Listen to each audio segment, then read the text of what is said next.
This is a very precious machine, if you will, we have here, this capitalist system. This system is the best economic system that we have, and we need to support it.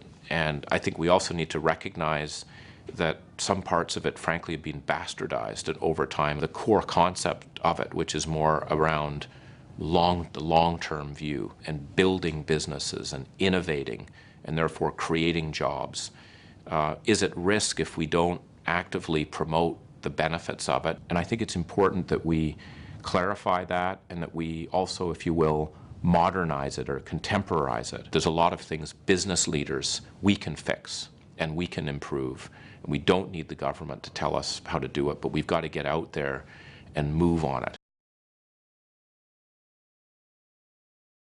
One important aspect about long-term capitalism is we shift from this quarterly earning focus that's out there to more of a longer-term view. You've got to keep a long-term lens. You have to at the same time think out 5 to 10 years. And so if you have investors that are very short-term minded or worried about their short-term performance because that's how they're evaluated, even though in some cases they may be managing long-term money, that puts pressure on a CEO, and often those people can be the loudest. So obviously performance matters. What I worry is that we don't think about health of the organization.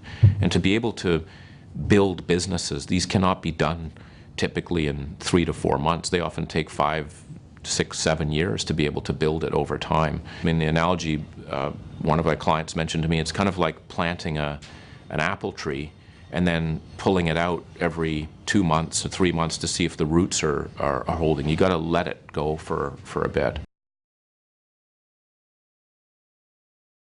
It's a false choice to say it's shareholder versus stakeholder. I actually think the two go together. You will create more shareholder value if you are taking care of stakeholders. We need to think about the ecosystem that we're working with. So you have to know the private sector, you have to be good at creating shareholder value, but you also have to be good at understanding how the public sector works and the social sector works. You get more trust in that system in terms of what you do. I think you're given more degrees of freedom than you otherwise might have.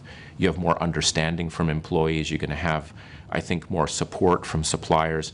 There's a lot of benefit that you get from that, again, from a stakeholder versus just shareholder mindset.